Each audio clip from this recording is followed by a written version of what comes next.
Here we go. We have started recording.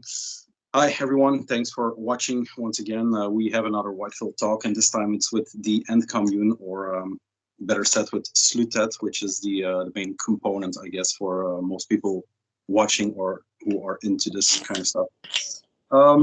Before we do the introductions, if you are watching this and you want to keep some of the mystery alive regarding the band or the End Commune, I would advise you to stop watching now and go and watch something else, because I'm going to ask a lot of questions and hopefully get a lot of answers.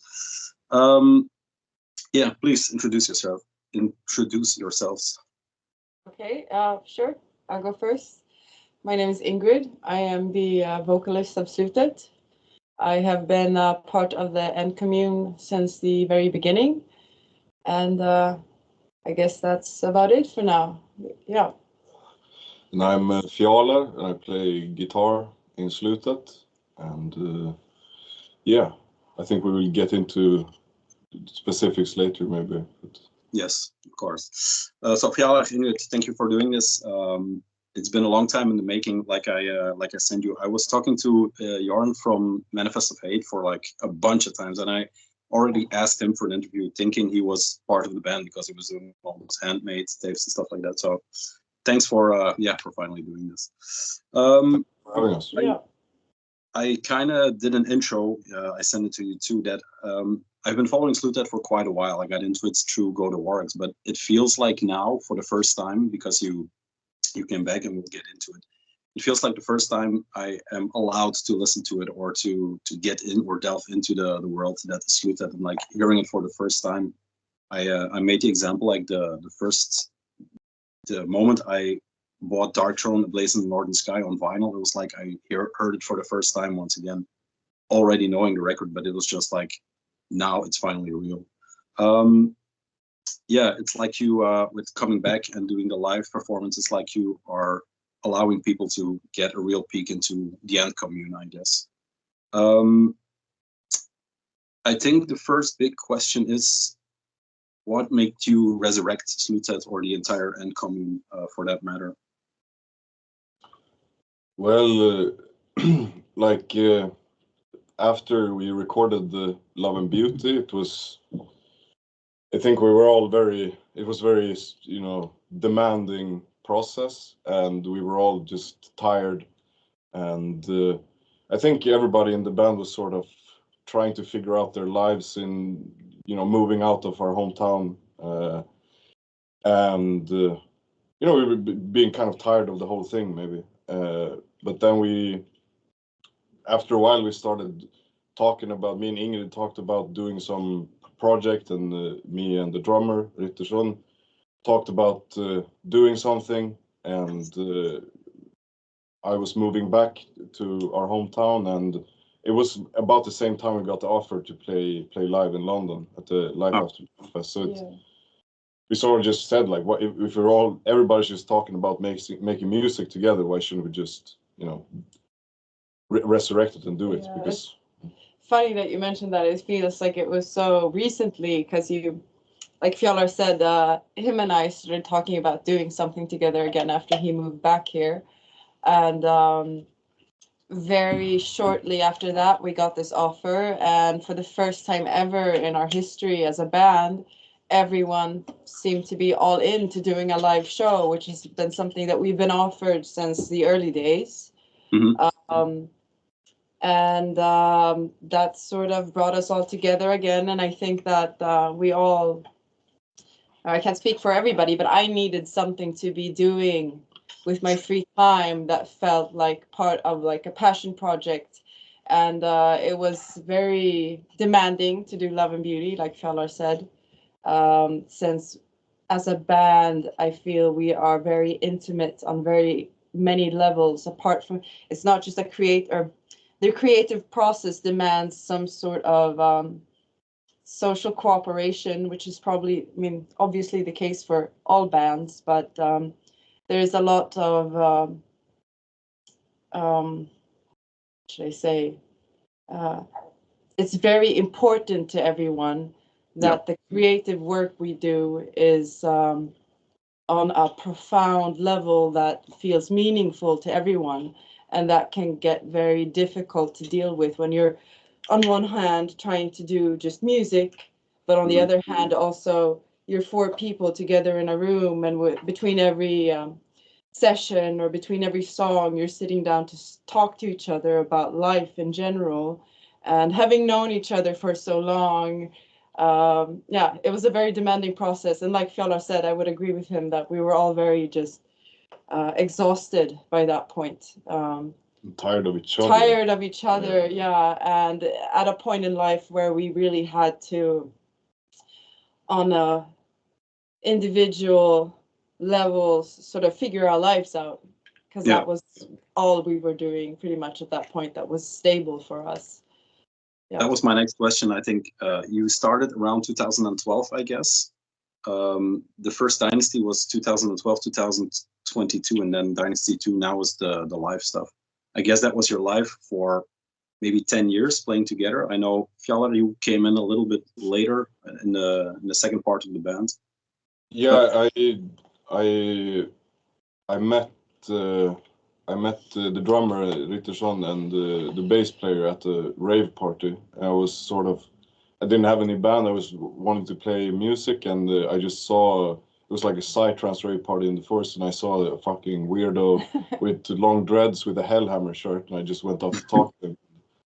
I was trying to start a band with my uncle, and so first I asked Rytterson to play drums for that band.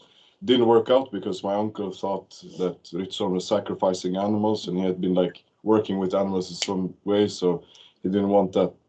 He was like, I don't want to play in a band with someone who sacrifices animals. And I was like, this is too good of a story to try to correct him and say like he's really not sacrificing animals. And after that band didn't happen, yeah, he asked me if I want to play guitar for Slute. So from Jihad onwards, so yeah. Okay. I guess we're skipping ahead because I got into the dynasties. There's Dynasty 1 and Dynasty 2. I think the major difference between 1 and 2 is the fact that Dynasty 2 is now the live chapter, or maybe the third part of Slute. How hard did Charlie have to push you to I mean, apart from the fact that you all felt that it was time to play live there, it feels like there's an even more necessary part of the End Commune to come outside. How hard did Charlie have to push you guys, or was the plan always there to finally do it live? There was always some dream or ambition of playing live. I can't answer as to how Charlie had to push us, because all I know is that when the message reached all of us, it wasn't really that hard of a push. Okay. Yeah. You just needed that first inkling to have a good spot to come out. I think it was the fact also that it was London, a big city. It felt like we sort of got a sudden sort of waking up moment to the fact that there was all these people still listening to us, and it felt a little bit I'm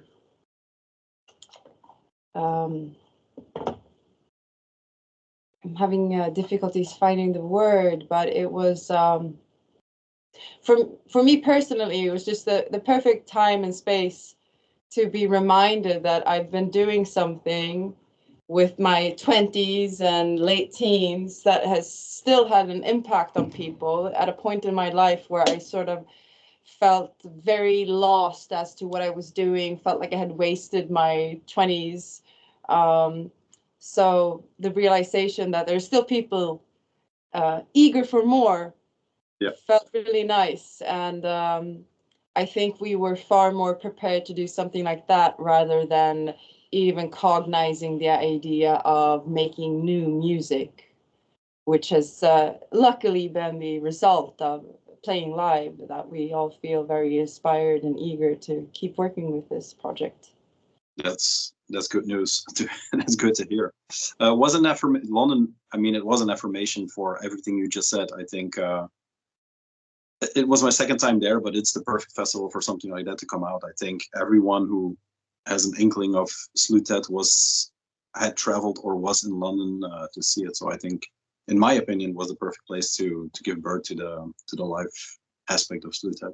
Yeah, and I have to mention Charlie blew our minds. Like we were excited about getting to go there and playing, but an amazing host to us as a band. I really feel like playing live in the future, I'll think back on this moment with Charlie and remember that, he was very, very good to us. Not something to take for granted. So very happy that we did our first show with him. He makes it all seem so natural. I've never seen him stressed ever. Very calm. Yeah. But it was also like just all the other, like there were so many great bands there, and it was a great mixture of like different genres. It didn't feel, you know, it was great being there. Just you see like all these different genres, all these different people making weird shit, you know, and it felt like if you would been offered playing at like the Black Goat fucker cult fest, something like that, it wouldn't feel like a someplace maybe we would like to play, but this was just a perfect thing. The whole festival was great. It's built and it looks like a heavy metal or a metal fest, but once you step into the trades hall, you know it's going to be the farthest place from a metal festival ever. And you have people in frog suits. Yeah. Doing stuff. That's where I was going with that. So that's the live aspect. Let's go way back to the beginning. In I guess 2012, because that is the date that it pops up everywhere. The End Commune was formed. Was the End Commune first, or was CONTRADICTION first? What I mean with that is, did you intend to start a band, or did you intend to start something way larger than just a band? I know it's a platform for all the artistic output, but where is how did it start? Short. Well, I can't vouch that my memory is 100% on this part. What I do remember very vividly is that if I put it like this, I met our drummer Rytterson in high school, and our bassist I met years before that when I was like 13 years old. But they were two separate kind of social circles to me. Okay. And I joined those two, and in high school, that era, because we're all sort of the same age, we formed into this sort of outsider group at our high school, smoking pot, talking about Nietzsche, skipping school. And me and Rytterson started talking about the idea of having a band. And I remember just listening to music, watching music videos. Susie Sue especially is one of these things that's stuck in my head. I remember very early on being very flattered sort of by the idea of being the Susie Sue of a band. And having my friend, his name, what do we call him? Bassist? Livrädd. Yeah. Oh, you wanted to change it. It's ｐLꓵTЫNT now. I don't know. ｐLꓵTYNT, okay. We sort of changed names in between. Knowing that he was already at that point in high school, an excellent musician. Yeah. We sort of got together, and we had this other guitarist at first, ｐLꓵTY, who eventually within the coming years sort of fell off from the project. Due to the fact that the band was sort of morphing into this thing where we, due to life circumstances, we were all living together after high school. Mm-hmm. No one had a decent job, no one had a place to stay, so we sort of started living together, trying to work all that out with each other. And in doing so, there were a lot of drugs, there was a lot of creativity in very many different ways. It just started surfacing that everyone has a lot of creative potential, not only with music, but the band was always the one sort of focused project where we felt like at least we're doing something. And I remember even back then we were talking with each other. I think it was Rytterson, but probably we all said this in very many different ways, that there's a lot of people who are in the life situation that we were in back then, with very hopeless futures, with very little chances of making it in today's society. But at least we have this talent for making music, and we have each other, and we have some sort of ambition in working towards that. So it's very difficult for me to answer if the band or the commune came first.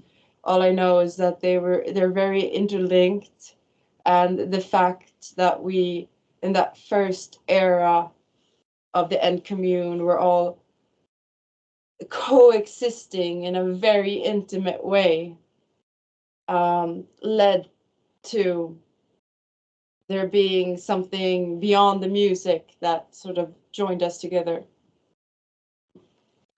Yeah, you started writing music almost immediately, because 2 years later there was 2014, which was the year the 3 demos came out. There was I think February, September, and October the 3 tapes came out.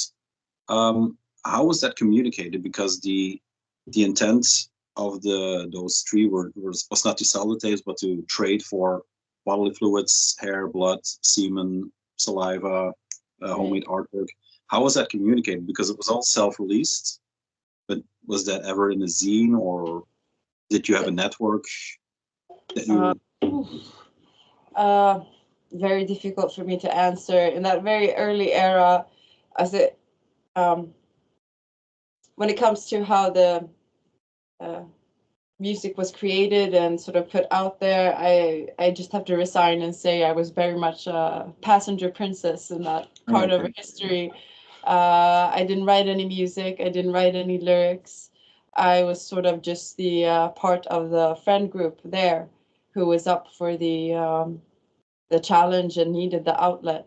Yeah. I was under the impression you did the lyrics for the first parts of the entire thing, but that's not. No, that's Rytterson. Okay. Yeah, it's from Love and Beauty onwards that I've sort of done the lyrics. I felt after that first phase of Slutet that I felt the very urgent need to. It dawned on me that people were listening to what we were communicating, and from that point on, I felt that I needed to make my part of that contribution, or my part of the band, my own words, basically. So the second parts are Love and Beauty is your words. Yes. Because I divided the 2, because there's Dynasty 1 and Dynasty 2. Those are your words. I put it in the notes as Mark 1 and Mark 2 after Deep Purple, because you have the whites and the black. The difference between the 2, you have the whites, the 3 demos that begins. I didn't even notice that. The job is all white, and then it changes to the black. It's quite literally the breaking point between, because you are known as a black metal band. You even call yourself Ferocious Black Metal Blitzkrieg in the second part. But in my opinion, and I hammered it home a million times every time I showed a record on this channel, is that the fact that it's black metal is because, or perceived as black metal, is because, one, there is some black metal in the white part, because there are riffs that are played as black metal but are not played in distortion or stuff like that. That, and the fact that you released on Go to Warx, which was at the time mainly known, I guess around 2015, mainly known for the raw black metal. But also they did something like Carved Cross, which is as far, in my opinion, from black metal sound-wise as can be. Yet again, they are a black metal band. So there's that thing. Where did it change for you guys? Or was it a conscious decision to, because if you listen to Love and Beauty, that is, in my opinion, a black metal records. Especially the vocals kind of lends to it. The music, of course, lends to it, because it's riff galore, which is a stupid thing to say, but it's more black metal oriented riffs. The vocals, although they are your lyrics, are the entire understanding or the concept of hearing the records and hearing the words is gone on that records. Right. Yeah. Was that a conscious decision, or did just flow out of the change, I guess? Oh, can you repeat the question? Just It's a long question. Yeah. So it's break it down. Yeah, we should because I'm I have so much notes. I should just kept it in the first part. So there are two parts. The white part is the more brain bombs, like you said, Susie Sue and the Banshees, the more performative, understandable lyrics. That was somebody else's lyrics. Now you write your own lyrics for the second part, which becomes a more black metal-esque record. And now it's the fact that we can't understand the lyrics, they're completely gone. Is that a conscious decision, or? Okay. Yeah, I get where you're going. So I think there's several different ways to approach this question. And one way, the first part of that, the lyrics that were very, I mean, you can hear what I'm vocalizing is part of it is that they're not my own words. So I had no inhibition as to relaying them exactly as they are.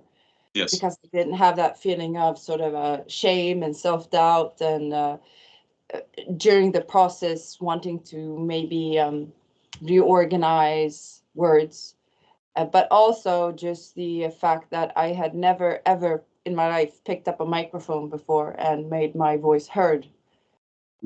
Made me very self-conscious while we were doing that first material. So I think a part of what you hear in that first dynasty of CONTRADICTION is really just a self-inhibition.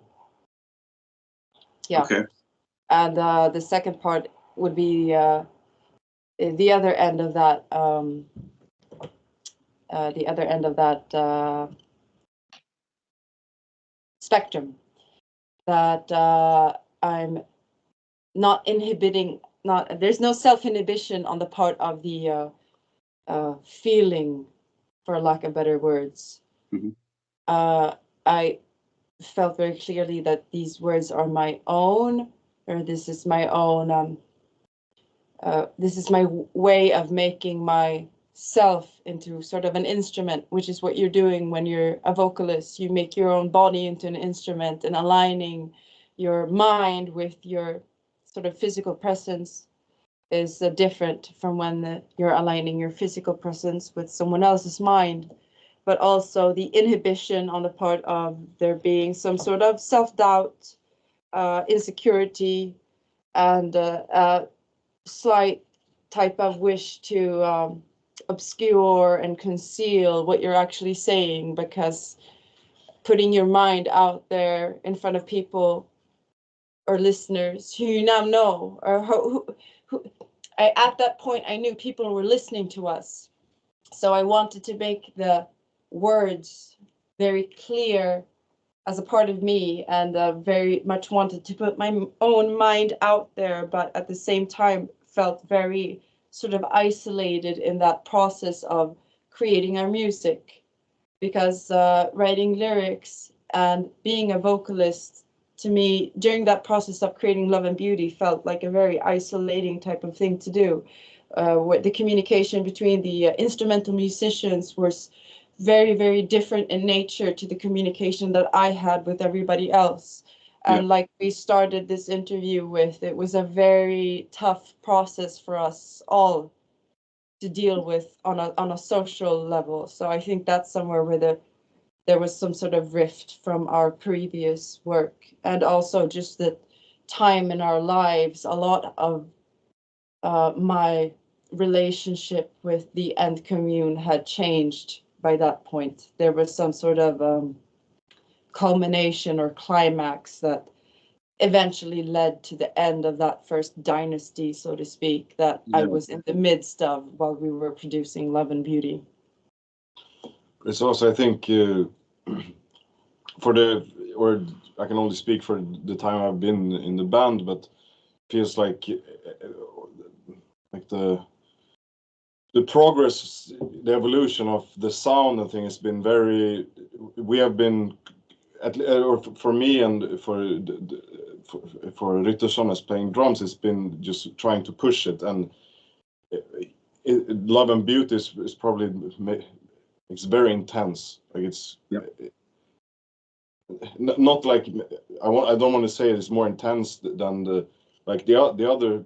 It depends on how you experience it, but just like riff wise, or like it's very in your face, very like it's very extreme. So it felt like the way the vocals, it grew, everything grew into the thing it was. I don't know, but it was also always trying to. There are certain, for me, it's like there's some songs on Love and Beauty I can't play now, like, because back then I was pushing it. I could barely play it.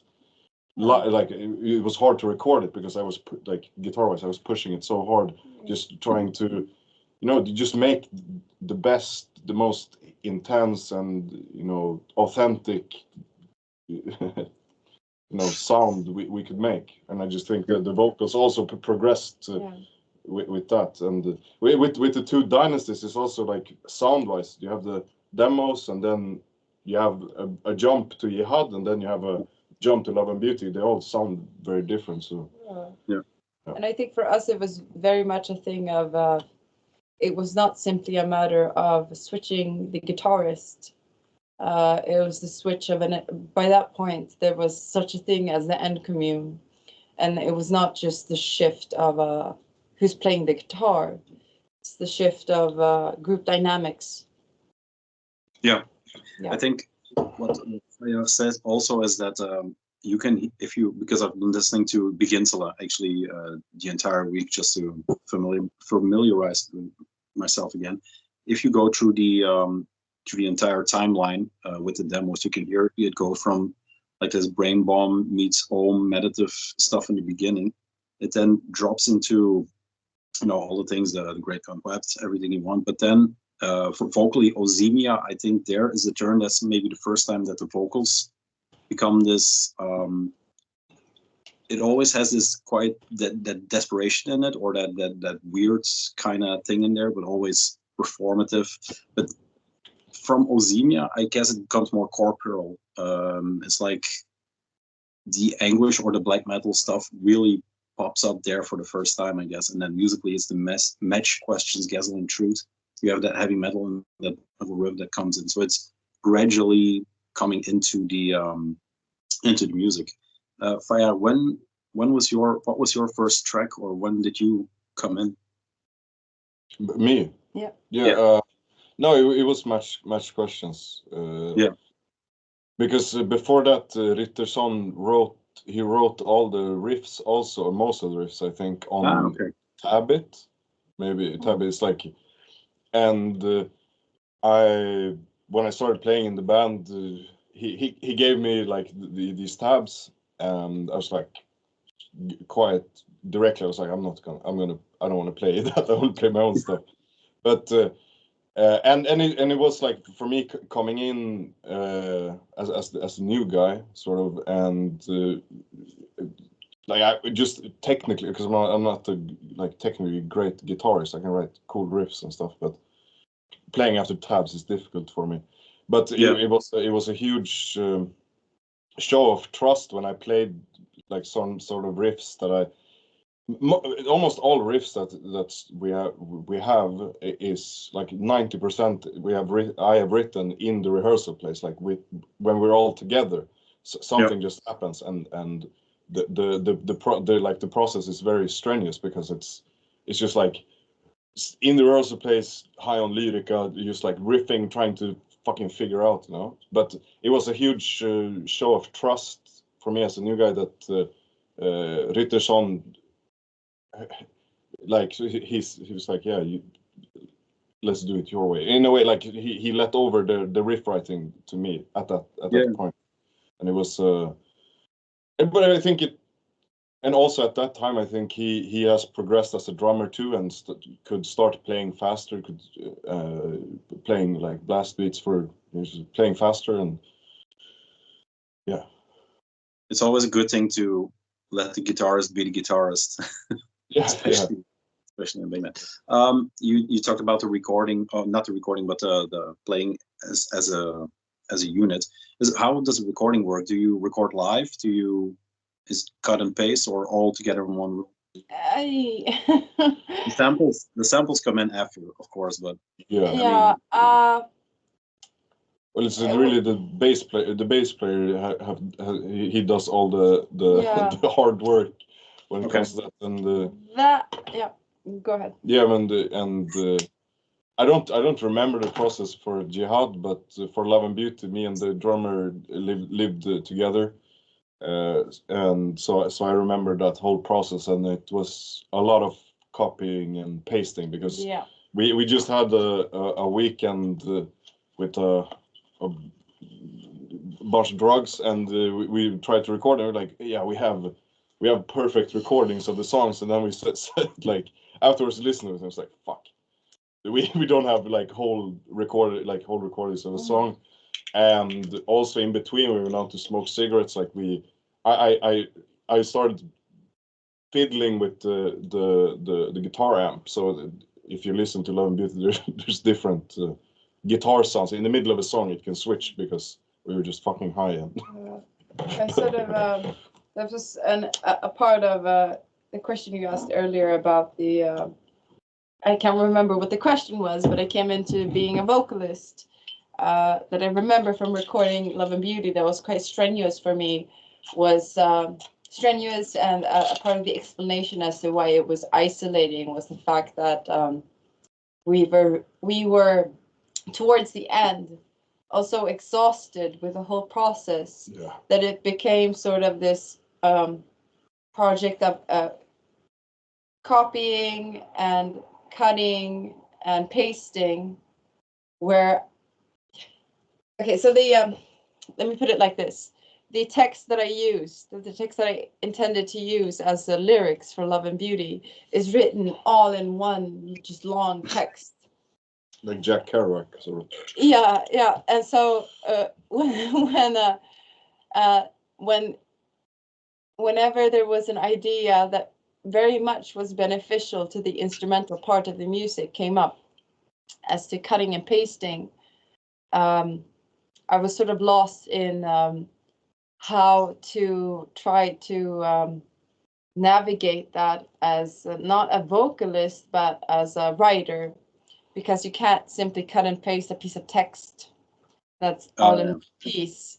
So that's sort of, I mean, I couldn't say now if it's a reconstruction of the events and afterhands, but a part of why you can't hear what I'm singing is the fact that you're not supposed to, because if you did, it wouldn't correlate to the actual lyrics, to be completely honest. Yeah.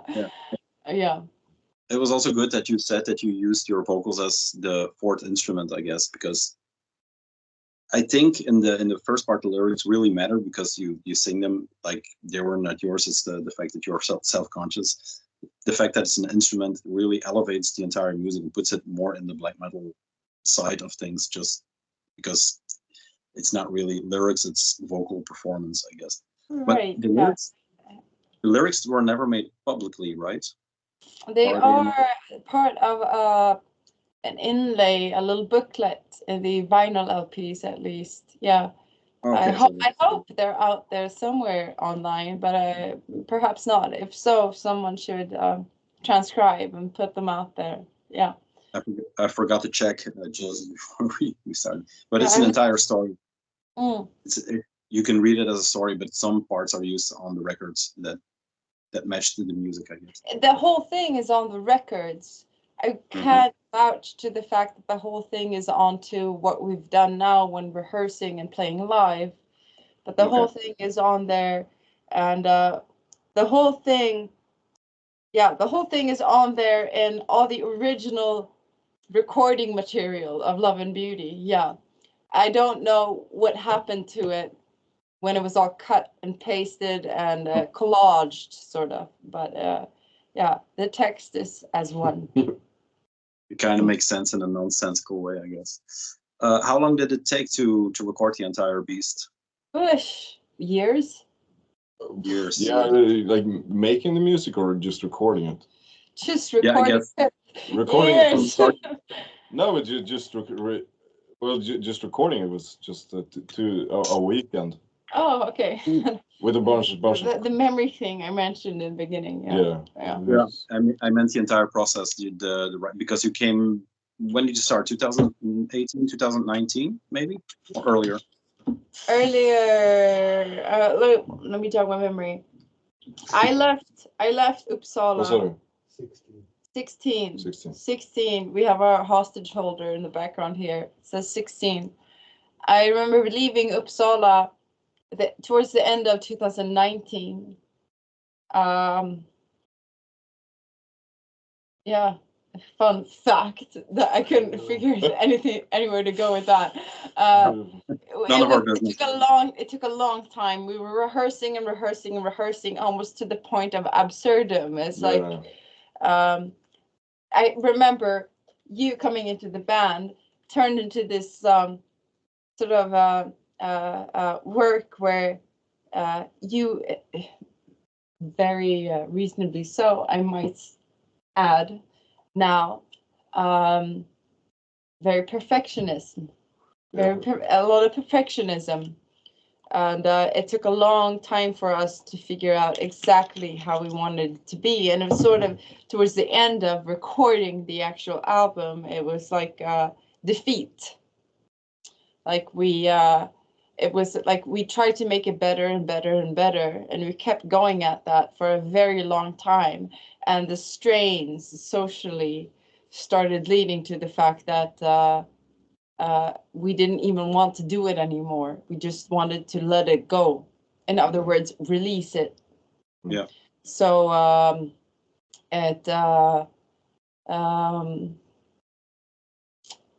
where was I going? We worked for it a long time. We weren't happy when it was released, but we just had to let it go.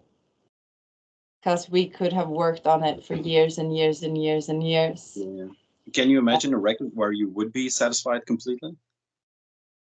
Hopefully the next one. No, but I can imagine a live show where we reckon that it's perfect. But I think for me, I was not aware for a long time that like the rehearsal tapes of or the rehearsal recordings of Love and Beauty, which we released, I think it's on an LP too. But I think that's better, because when you're going into record and like you have to yeah, exactly, yeah. So but when you go into record and you have to like, oh, I have to play this riff perfectly, which I didn't do even at the like final Love and Beauty record, but I think the rehearsal tapes are better. They just sound better in general. Is that why you released, after the album came out, you released the forgotten version? Is that a rehearsal or just a raw version of a take? I have no idea. I don't know. I don't know. That's why it's called the forgotten version, I guess. There's gonna be, I think there's a guy from Greece who's gonna, it's gonna be the forgotten version is gonna be released on vinyl, or? Okay. Oh, Okay. Yes, on vinyl. You see, the cognitive function is high. We think there'll be a forgotten version. A second forgotten version. But at least it's in Greece, so okay. worth noting. To round up the musical aspect, we'll probably dip in again. You already hinted on the next records, I guess. It's in the works, or you are working on it. We shouldn't expect it anytime soon, I guess. But is there anything music-wise or direction-wise you can hint at? Well, our whole lives are still becoming acts of rebellion. I don't know. No, but you asked for a hint. I was trying to be smart. Yeah. No, but there are like, when we rehearsed for playing live in London, we like For me, it's just being with my dear friends in our rehearsal place. It just, for me, naturally, new music just comes naturally. So there's new stuff going, and we're discussing what we want to do, and all the there's so many possibilities of, just because I think if you listen to CONTRADICTION, for each record or each phase, like there's a huge jump. So I think we want to continue in that spirit of just for ourselves to not necessarily make it more technical, but just make it more effective or more intense. I had the experience when I listened to the rehearsal tapes while I was really high on LSD, and I just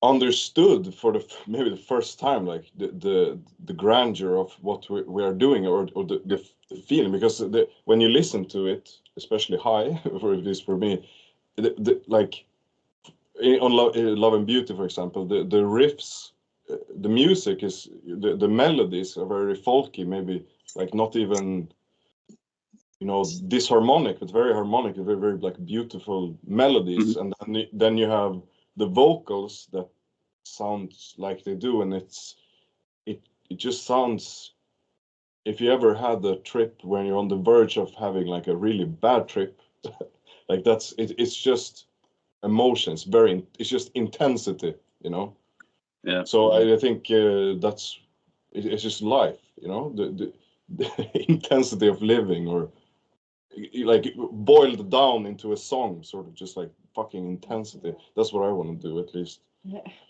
And I think we have been doing. We haven't sobered up yet, in other words. Thank God.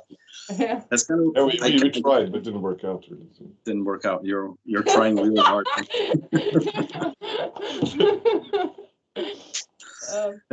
I kind of changed my mind this week, because I wrote down the part with Ildjarn and the anti-music and keeping people out.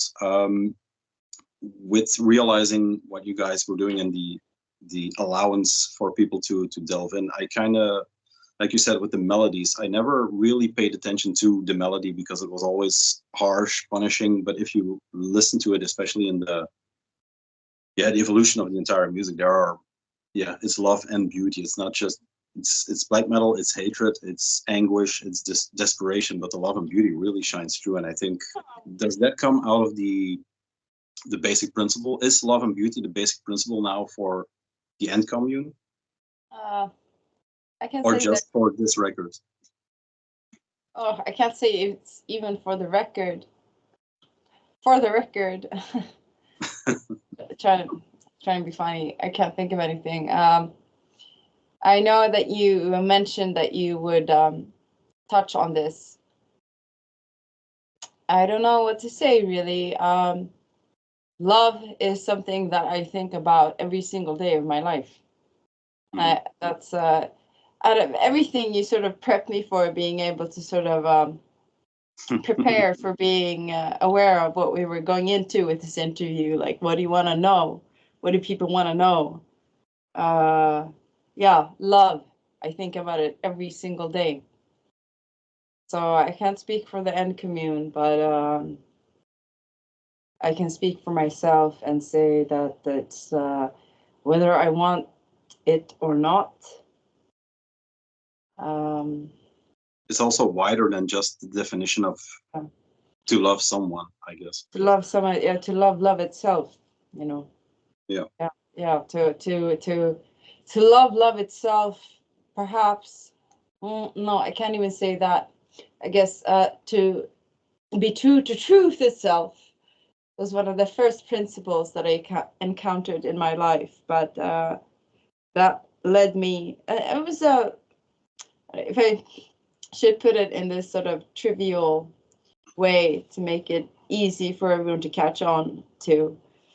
Truth to be true to truth itself was one of the principles that was guiding for me in that far away past of mine that is part of the early End Commune, but these days I am crazy in love with love itself.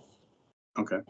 One of the things that pushed me into the melody and the positive side of the entire thing of CONTRADICTION actually was, I think it was a Rytterson quote in the Ghost Mag interview, that it said, the question was, are you guys black metal, or is the band black metal? And one of the things was no, because we love life too much, I guess, instead of, you know, all the negative aspects that come with the term black metal. I think yeah, for me at least, and what I find when we really perform, or when the feeling really is there is life as is, like the whole of life, because life is beauty, it's violence, it's rape, it's everything, but it's also the anguish and the hate. But then it's like it's the only thing keeping you together, even in atoms, is love. And truth, and some sort of inclination towards a goodness. I don't know. It's like yeah,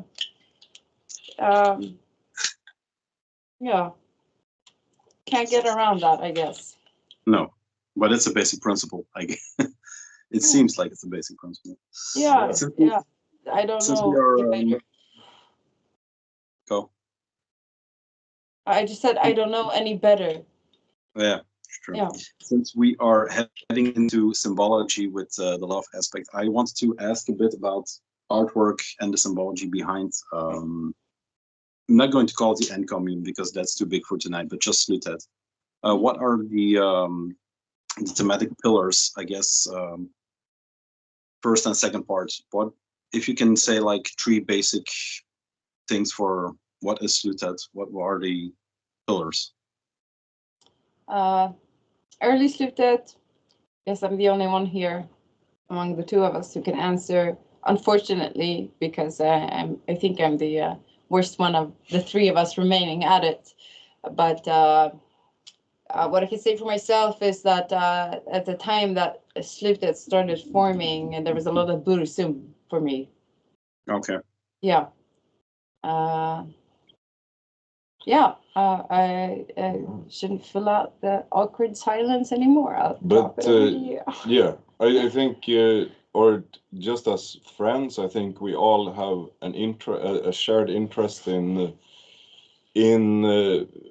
like ancient Bronze Age faith and culture, and also as like it really, like the one of the best symbols is the gun chicken, you know, the demo days, as you have like above you, that record, because it's like it's that ancient history, ancient culture, and also like rebel paramilitary stuff, like fight for independence, like the IRA, the PKK, even in the early days, ISIS and stuff like that.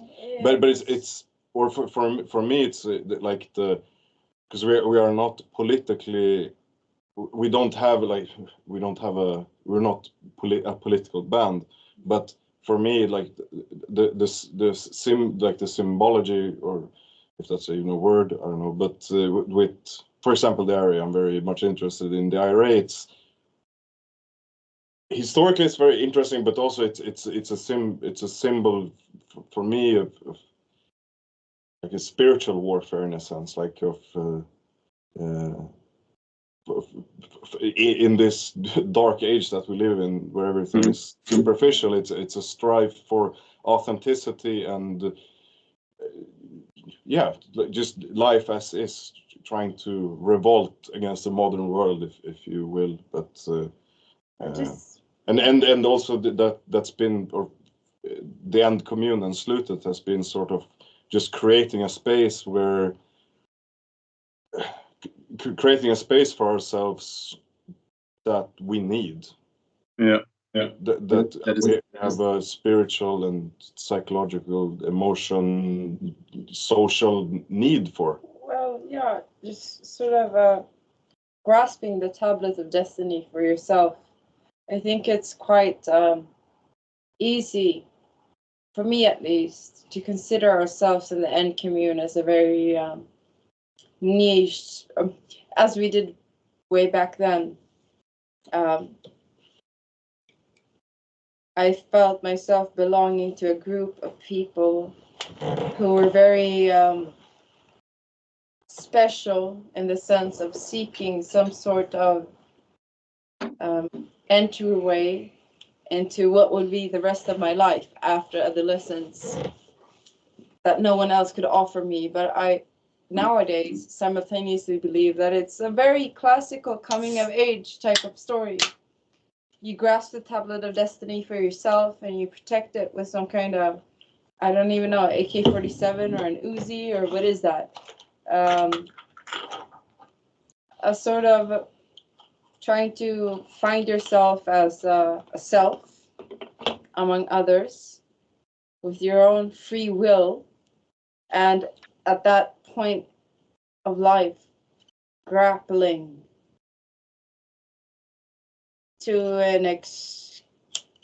grappling with what it is to be a free self. Yeah. I don't think that any of that answered your question, though. All I can say is that Buddhism very heavily influenced me in that early days. I literally sat at home in my teenage bedroom screaming along to Bursum songs, and I think that is what gave me the motivation to be even apt whatsoever to perform in a band with these guy friends of mine who had these black metal t-shirts on, whereas I am not a black metal person whatsoever. Never have been, never will. If you scream in your bedroom to Burzum, you're kind of black metal. Yeah, especially if there's blood involved, right? We'll get there. Yeah.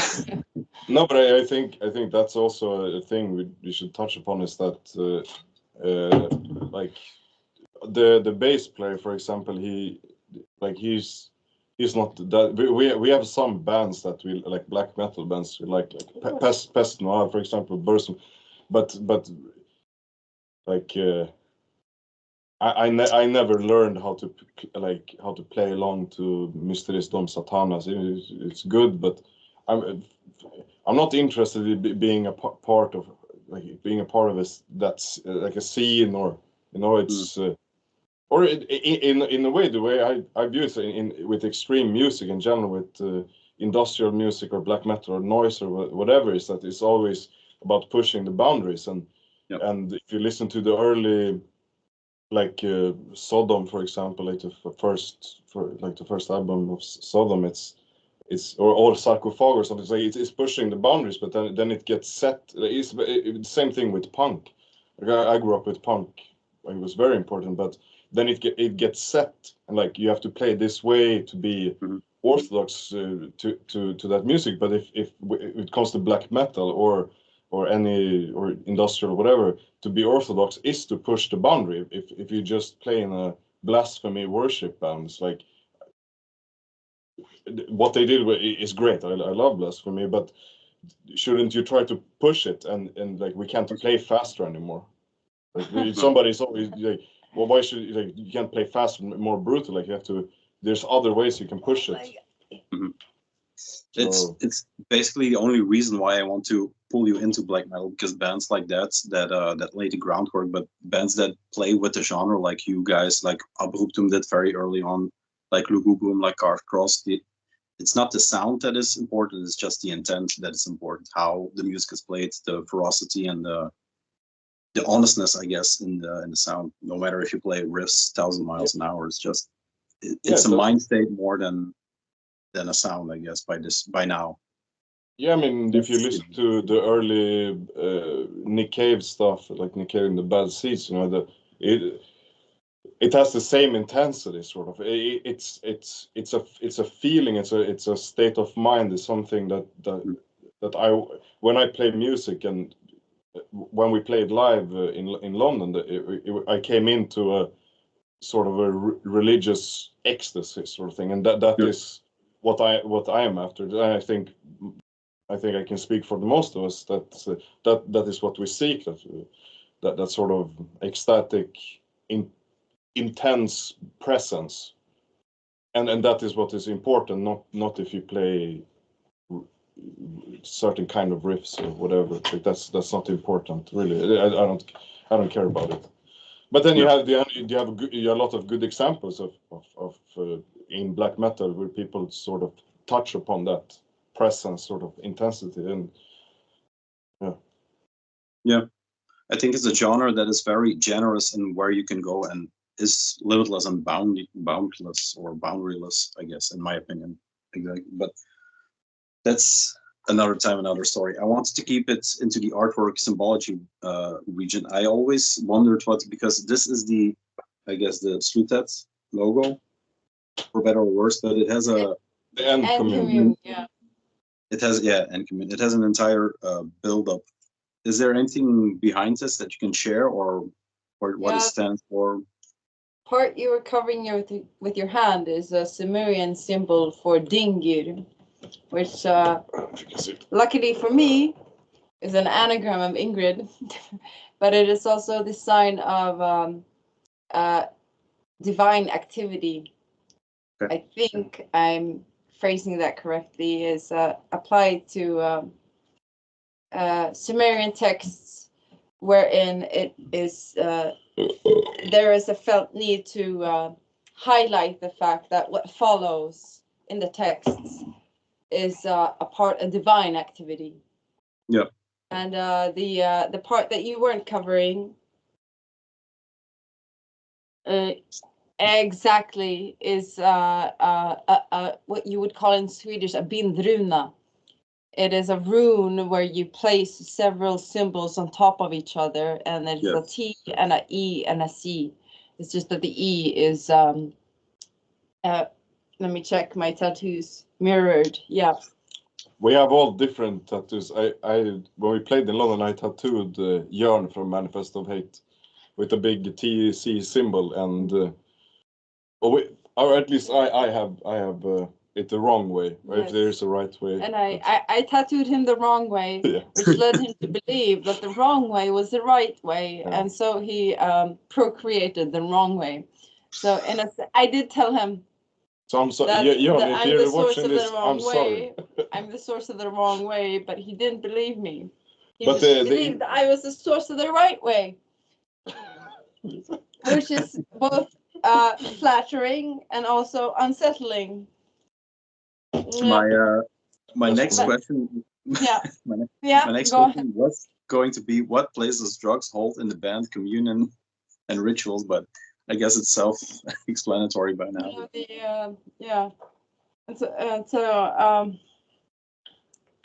it was Lyrica. Or Pregabella. I don't know if you have it in. But, of course they have it. The place drugs held. When you ask that question, it brings my mind immediately to that early phase, those early days of the End Commune, in which drugs, from one point of view, was everything. Like you could blame everything that happened on drugs. Yeah. Okay. But also thank everything to drugs. You learned to use it. All sorts. Like you might thank LSD or shrooms or whatever for the most enlightening experience of your life, this life-changing event. But you would also curse them for the fact that they ever brought you so deep down into that nihilism that you were also carrying, and also all these other pharmaceutical pills from all these pharmaceutical companies, which is a very, very strange aspect of modern society. It's like, I don't really even know what to say about it at this point, because I'm sure that historians 100 years from now will have a much better remark as to it. But drugs have played a huge place in the formation of the End Commune, and in the very, very drugs have placed a very, very drugs have been a big part of creating music together. Basically, we couldn't have done it without them. And however you wish to interpret that, it's the truth. But also speaking about drugs, I just want to say it's on Love and Beauty. The last song is called Uppsala Love Letter to Pfizer. Yeah. It was before the pandemic. It's not about the vaccine. It's about that they were the ones who produced Lyrica or Pregabalin. Yeah. So if there's any curiosity or trivia regarding that, it's that our friend group was very, very early to notice that there was something about these pills, these red and white capsules called Lyrica, that was kind of special. And if it hadn't been for them, I have a very hard time imagining how the End Commune would have formed.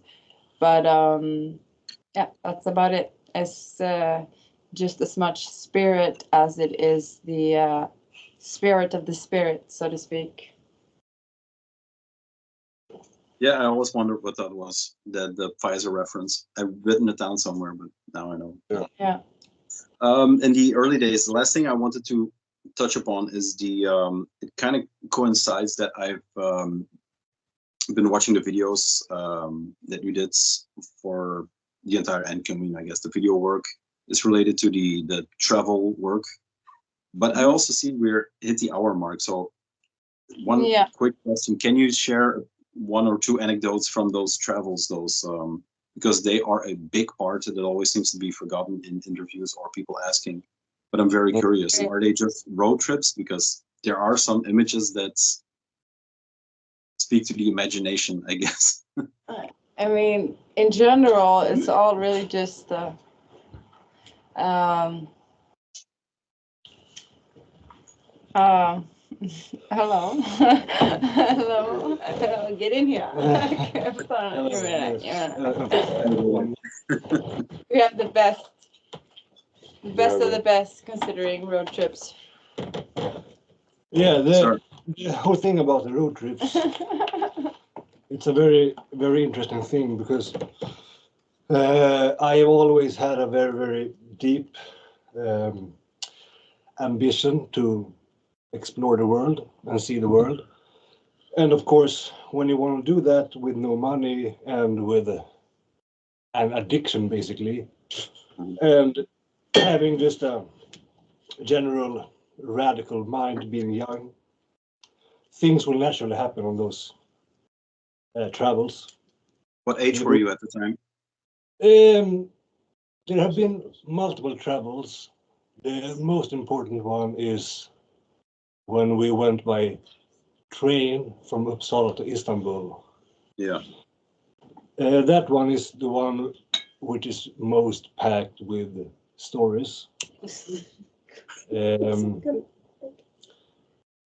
Of course, we did a whole EP about it with Southern Spruce. They were very, very important, but the travel stuff were never really central to Slutet. We wanted to make something out of it because they were so interesting. So we figured we can do it with Southern Spruce instead. So the travel stuff is more of like a bonding thing for some band members. I mean, Ingrid has done a lot of travels on her own. Also, I've done a lot of travel on my own, but just that specific Istanbul travel really was important in the way it cemented the identity of the whole commune, I would say. The whole vibe of that trip is very insane, and we came up with lots of ideas during that trip. And I mean, everything that is said in Southern Spruce actually happened. Some people, I have noticed, think that lots of things about the End Commune is made up. We like to keep somewhat of a mysterious edge to it. Yeah. Just for example, lots of people think that all the blood stuff is faked, and sometimes I just feel like saying they are right. Everything is fake. It is fake. And that goes for all the stories, including the travel stories. Everything we tell is kind of true. Yeah. So You know, all the funny stuff from the travels are on the Train to Istanbul EP. Yeah. And I guess we have depleted that source. Yeah. Speaking of travels, I just want to for my personal travels, I want to have a big shout out to La Sade, which was occupation in Notre-Dame-des-Landes, or in Bretagne in France. I spent half year there living. I lived there during when Jihad was released, I believe. But just as travel-wise go, it was a very interesting place to live. It was a occupation against an airport, and it was started out with just these farmers and refusing to sell their land to this corporation that tried to buy their land. And yeah, shout out to La Sade, to anybody who listens. Maybe I've lived there. It was a great. I can send some to La Sade, the embassy or something like that. The video files. Yeah. Let's see it. Allegedly. Do you have more questions there? Rytterson, the only purpose that question about the travels had was to get you on and to ask you about Southern Spruce, but I guess that's for another time. But since you've been on camera, maybe we can do it next time. Yeah. Okay. Usually when I hit the hour mark, I try to rein it in and then it goes off the mark. Since you guys are all from ｐLꓵTЫT, I wanted to ask you about from Uppsala. I'm sorry. I wanted to ask you about not the scene, because it's not really a scene, but it seems to me like when I scan my records, everybody from Uppsala has an awesome band. There's Reveal. There is definitely something in the water. There's Reveal. There's No Future in Solitude ﷺ. And you mentioned Heligt Folk. Yeah. I know that there's no scene, but what is in the water in Uppsala? Do you know all the people there? We don't know what it is. We all know we've gotten it in our systems. It's in the breast milk. Yeah, but we can't quite point to it because no one can ever agree, really. That's why there's all these different bands trying to make sense of what it is. Yeah. But you have Uppsala Metal of Death with like who is like with Dajal and Watain and what was Invidious before, like in Solitude. I think they were all part of that, and they're good friends of ours. And I mean, it's a very small town. Yeah. Really, which makes it even more interesting. But it's a small town. I think we have a population of less than 200,000. I have no idea. I don't do math. Yeah, less than 200,000 people. And somehow, for some whatever reason, we've been in sort of touching on the social circles of these people that have bands from high school and onwards. Some of them have made a big name for themselves and some have not. But it's a small town, so when it comes to sort of bands meeting bands, it's a very intimate thing. Like, you always know people from their social circuits. It's not band meeting bands, it's just like friends. It's just friends meeting acquaintances. Yeah, I guess so. Yeah, and there most certainly is something in the water. It's a very strange town, and not only with musical bands. It's like we have a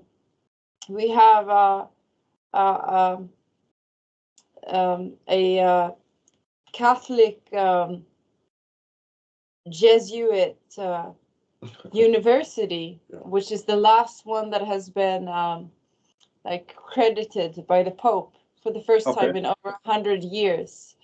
We have the largest cathedral, I think, in the Northern Europe. In Scandinavia, In Scandinavia. We have, we've got a lot of things going on in Uppsala. It's a very small town. It But was the it was the capital.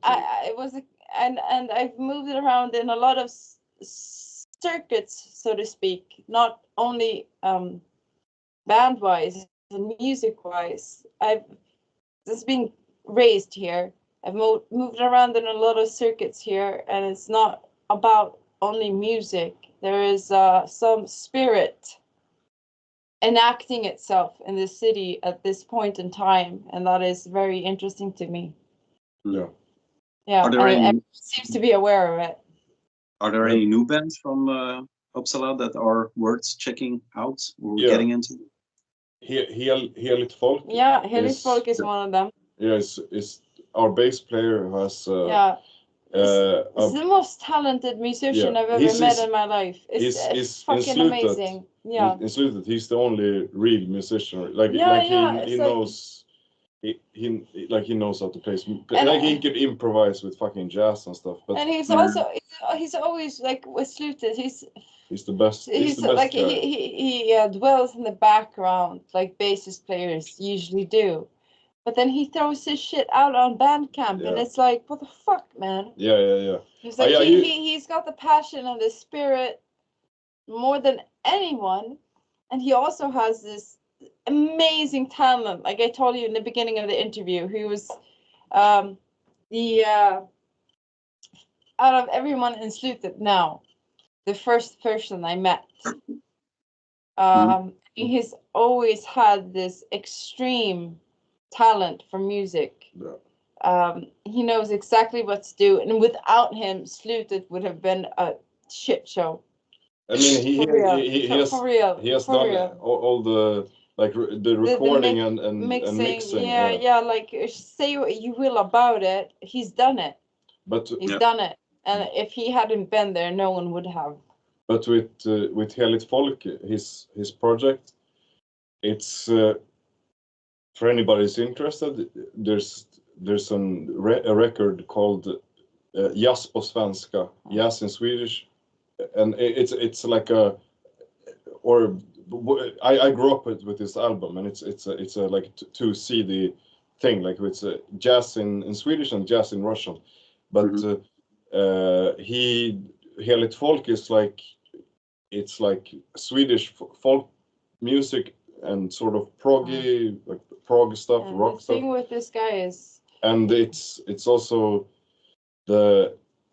when I started playing in Slutet, the riffs that started coming out in Jihad was a lot of memories resurfacing of my mother singing like songs you sing to children to go to sleep, like lullabies. And like old Swedish folk lullabies, and these melodies starting resurfacing. And if you listen to, for example, In the European Storm, it's the melody is just Swedish folk music. Yeah. So that's also a foundation, I think, like folk music. And Heligt Folk is another. He is exploring that same roots. the depth in his voice is he's a great fucking impactful singer too. for me. It's like he's the bass player, usually gets into the background, but the depth, it's difficult to explain. It's this type of character that he is in the End Commune and Slutet. It's like in the background, but once he does have his voice heard, it breaks glasses. Al Basli too. If you go into Bandcamp and you listen to Al Basli, you can hear the bass player sing, and he's, I mean, it's amazing. He's great. Unfortunately, he couldn't be here because he's working. But I'm going to put in all the links for that. But when you look, when you try to look for Heligt Folk, it's hard because on YouTube there's something that is. It could look like him, but it's definitely not him. And is there any release or is it alive? No. The thing is that his actual name literally means holy people. Yeah. Heiliges Volk. Yeah. So it. A lot comes up. But they haven't recorded anything yet. They played live once, and I saw it, and it was amazing. Hopefully we will do maybe shows where we have more of the End Commune projects, like in one, like At one night we have several projects playing, and the label nights. Okay. I was mesmerized by the story. Carry on. I was going with that story. I don't know where I was going. Because yeah, the bass guy is a very important part because he does recordings and he does so much more. The thing he said to me in London is, yeah, I don't really like black metal, so that sums up perfectly what you need to know about that. The only thing that that I was thinking about is that the Heligt Folk reminded me of Funeral Folk, and I think he's a big fan of the Sylvester Aanvang thing. That's one band that I always linked to you guys, the Belgian Sweden connection. So yeah, that's the new band out of Uppsala. Then the Last Breath. No Future. Also, no Future just released a new EP or record or something, but no Future. We're probably gonna play with them live. Okay, in Sweden. In Sweden, yeah. They're good. They're good. They're our friends, you know. Yeah. And they released. That's a beautiful thing about Uppsala. It's like you have so many creative people that does amazing things, and with Reveal also. I'm so sad that they don't play anymore. But like if you talk about influence, also just having people of that with that talent around you, just like it pushes you to you know you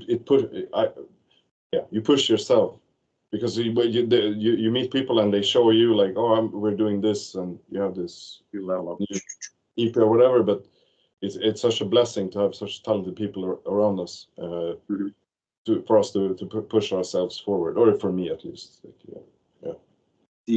I adored No Future for so long. It's since I'm a record collector, it's kind of a shitty band to get into because it's impossible to get the demos. And to top it off, they released their new EP or the 7-inch when we were in London. So it was like,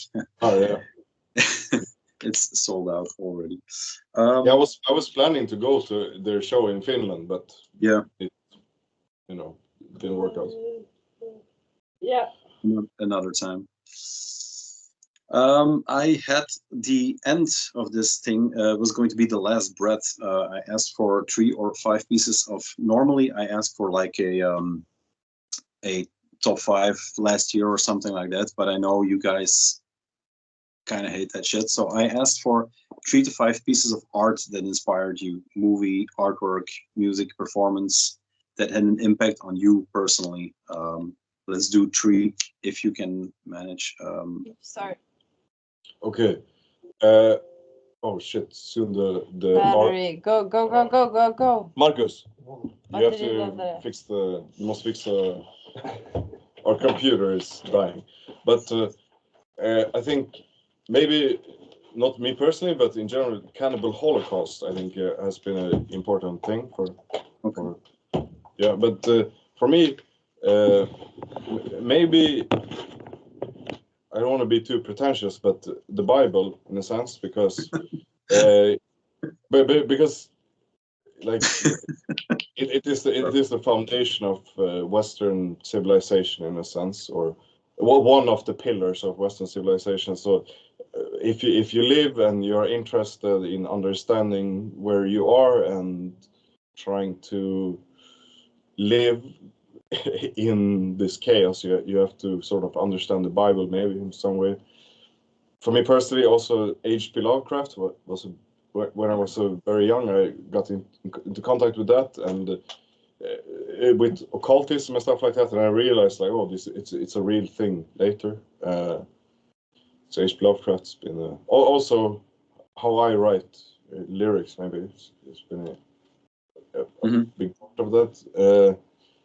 And D.U. Holy Diver, my godfather gave it to me when I was 9-year-old, the CD, and I just remember like putting it, like just playing it, and hearing Stand Up and Shout, like like the first riff. Yeah.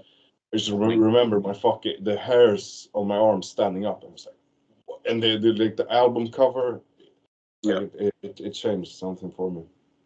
And also George Bataille, The Accursed Share.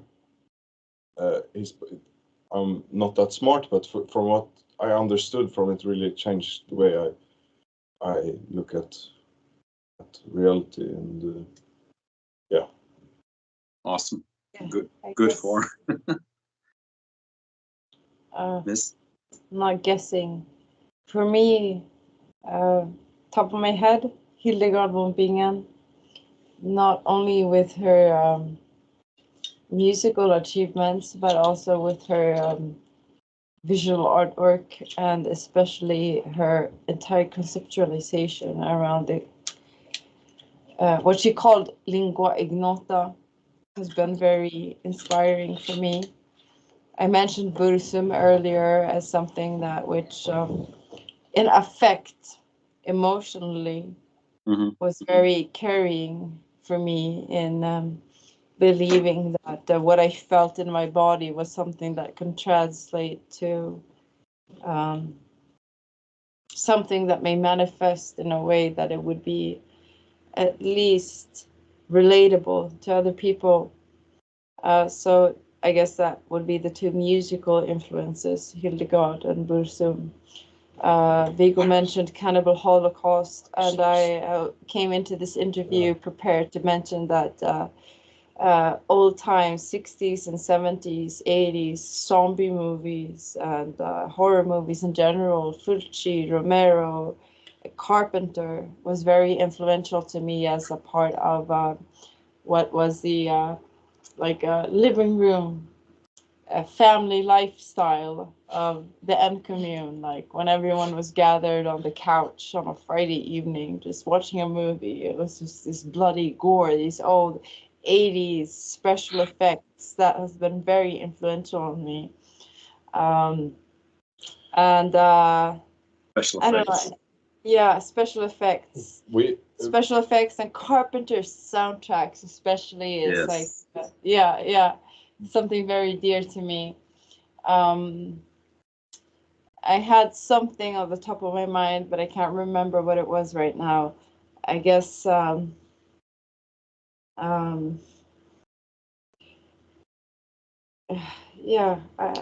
Well, one thing I find also important to say is that this should have been said before, but that the End Commune also had another member that was Rytterson's little sister, who drew the gun chicken,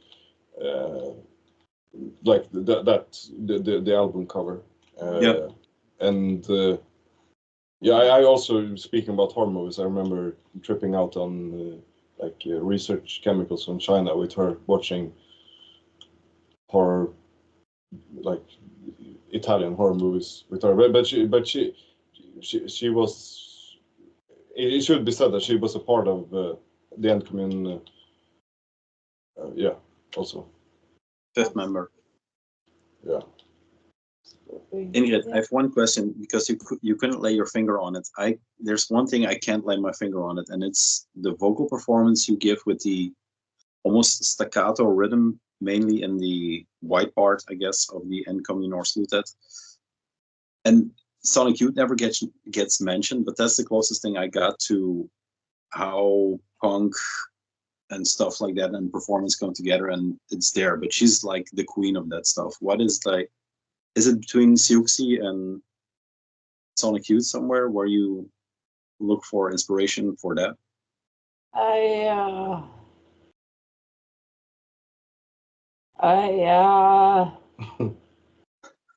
don't look to anyone else.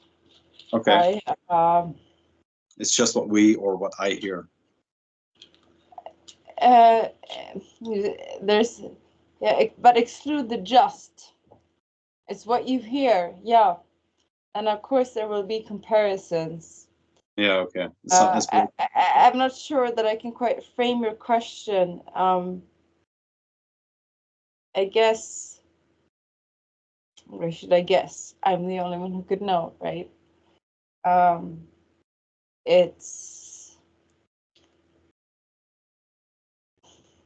You ever know this feeling when you're in a situation and it affects you to the point of it having a physical, corporeal, material, like you feel it in your body, you know?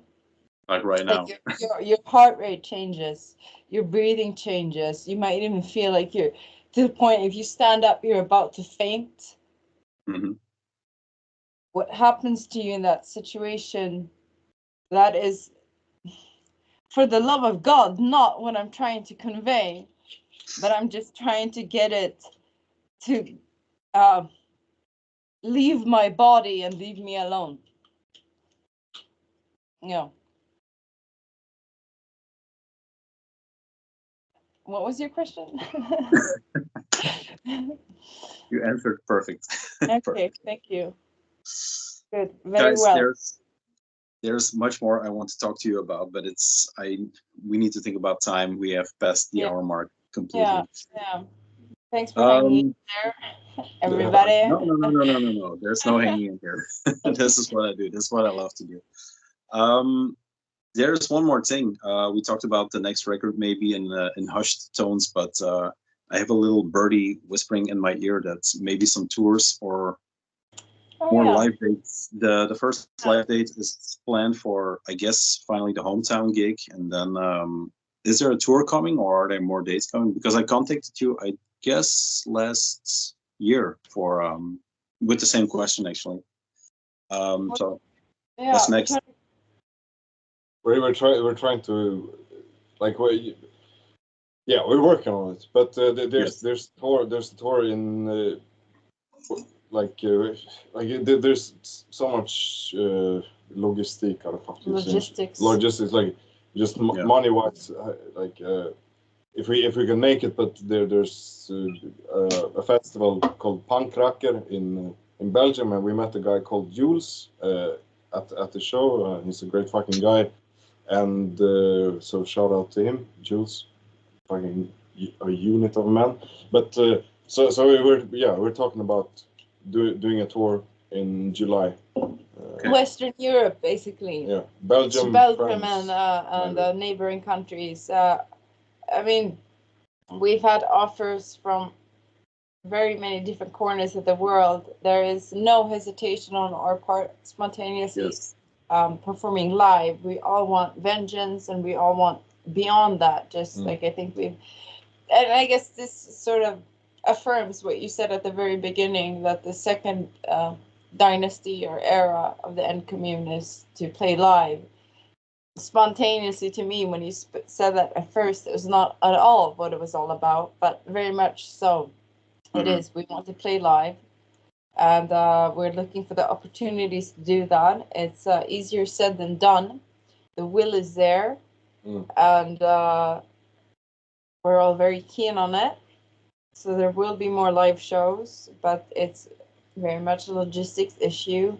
We have our own lives going on, thankfully, which we didn't have 10 years ago. We could have just gone out there and done whatever.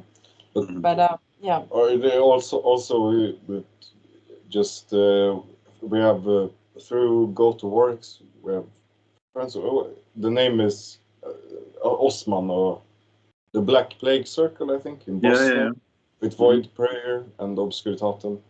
I went to Portugal to meet them also, but we have had contact with them for some time, and I met them. So we have something we want to play with them in Bosnia. Also, another shout out to, I guess, Eastern Central Europe. We want to play Germany, Poland. Yeah, Poland. The first label that ever released us as a cassette was in Germany, Berlin. Tim Nagel. Yeah. Fucking here you go. Great guy. Yeah. So we're hoping to sort of rejoin bands with all these old contacts that we had from the very beginning, and set things up all over. I love being on stage, and I never thought I would say that, because it's doesn't cling true to the type of person I thought I was, but I loved being on stage, and being in a situation where a sleuth that is sort of erupts live. I think that's exactly where we need to be. Yeah. If we are able to, like when we rehearse and we play together, the feeling that like sometimes I've like just woken up from playing and I see like a pool of drool. So I just standing drooling. So I'm like, and if people could feel what we feel playing our music, like that's the point of playing live for me, at least. I think like if we can communicate that to people, like, it makes you also less lonely. Like this is what we do. It's like I send you guys in the text message, not the preparation, but I think you severely underestimated how many people are the people that love you really, really love your band or love you guys.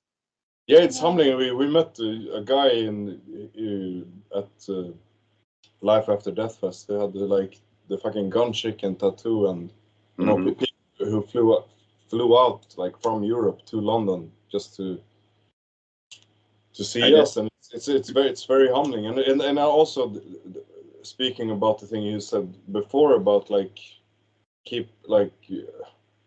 about having a barrier between us, or like there's being, you have to be initiated to something. We are very like, if you like our stuff, if you're like I don't know, I don't think of ourselves as excluding. I think we're very but that was always the tenure, but it surprised me and it demystified immediately when I talked to you at the merch stand there. It was like, oh, I was disappointed because they're just people. So I was like, they're just people. Yeah. Which makes it even more intense and beautiful. Yeah. So yeah. it worked. Maybe that's the most powerful aspect of us that way. Yeah. I mean, there's for me. I think there's it's something cowardly to just sit and judge people, be like, oh fuck everything. I'm like, I think that's a cowardly move, really. Like the brave thing is to be open to. I mean, of course, there's a bunch of fucking assholes, but in general, like it's more brave to be open and inviting to people, like to have a relationship in some sense, you know. Like we're not fucking divas. Like we play this music, we love our music. If people love our music too, like they're our friends, you know. And I don't want to be a fucking just come and fuck with us, you know. That was never the thinking about you guys, or what people thought, in my opinion, I guess. No. Divas is definitely not a word I should use.